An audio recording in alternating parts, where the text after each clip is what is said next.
हिंदी के कुछ अत्यंत महत्वपूर्ण प्रश्न एवं उनके उत्तरों को हम इस वीडियो में साझा कर रहे हैं, जो कि आपके लिए बोर्ड एग्जाम के लिए सबसे ज़्यादा उपयोगी है। और साथ ही अगर आप 9th और 11th के विद्यार्थी हैं तो आपके लिए यह वीडियो बेहद ही उपयोगी सिद्ध होगा। तो आइए देखते हैं पहला प्रश्न बिना किसी देरी के। पहला प्रश्न है कि रानी केतकी की कहानी के लेखक कौन है। तो यह प्रश्न बहुत बार परीक्षाओं में पूछा गया। अगर आप पेपर देखेंगे तो यह प्रश्न आपको लगभग 1-2 साल के गैप में हर पेपर में देखने को मिलेगा। रानी केतकी की कहानी के लेखक हैं इंसा अल्लाह खान। अगला प्रश्न है कि एकांकी सम्राट किसे कहा जाता है। तो एकांकी सम्राट कहा जाता है डॉक्टर रामकुमार वर्मा को।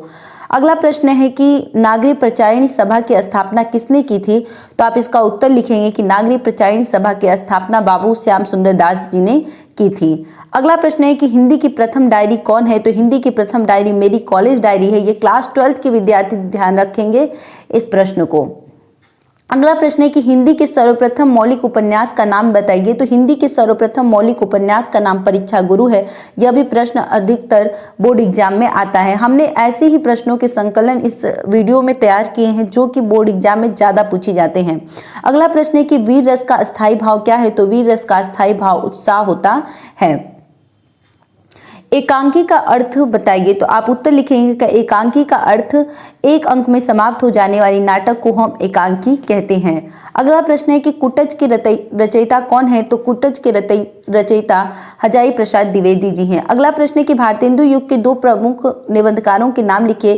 क्लास 10th के विद्यार्थी इस प्रश्न को ज़्यादा ध्यान देंगे और क्लास 12th के भारतेंदु युग के 2 प्रमुख निबंधकारों के नाम बालकृष्ण भट्ट और प्रताप नारायण मिश्र है। अगला प्रश्न है कि त्यागपत्र के रचनाकार कौन है। तो त्यागपत्र के रचनाकार जैनेन्द्र कुमार हैं। अगला प्रश्न है कि मर्यादा पत्रिका के संपादक कौन है। तो इसका उत्तर है कृष्णकांत मालवीय। अगला प्रश्न है कि ठूठा आम के लेखक का नाम बताइए। यह भी प्रश्न बोर्ड एग्जाम में आपको अक्सर देखने को मिलता है। इसका सही उत्तर है भगवत शरण उपाध्याय।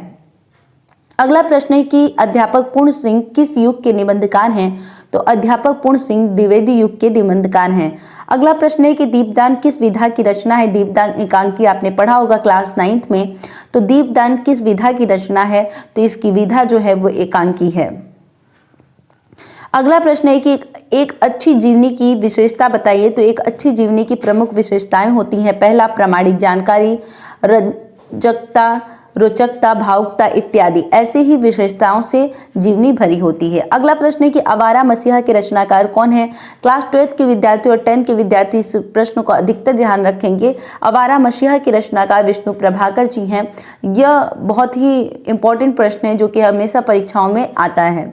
अगला प्रश्न है कि श्री चंद्रावली नाटिका के रचयिता कौन है। तो श्री चंद्रावली नाटिका के रचयिता भारतेंदु हरिश्चंद्र जी हैं। अगला प्रश्न है कि तट की खोज की रचना किसने की है। तो तट की खोज की रचनाकार हरिशंकर परसाई जी हैं। अगला प्रश्न है कि अपनी खबर पुस्तक की विधा क्या है। तो अपनी खबर पुस्तक की विधा आत्मकथा है। अगला प्रश्न है कि साहित्य सहचर के लेखक कौन है। तो साहित्य सहचर के लेखक हजारी प्रसाद द्विवेदी जी हैं। अगला प्रश्न है कि अर्धनारीश्वर किस विधा की रचना है।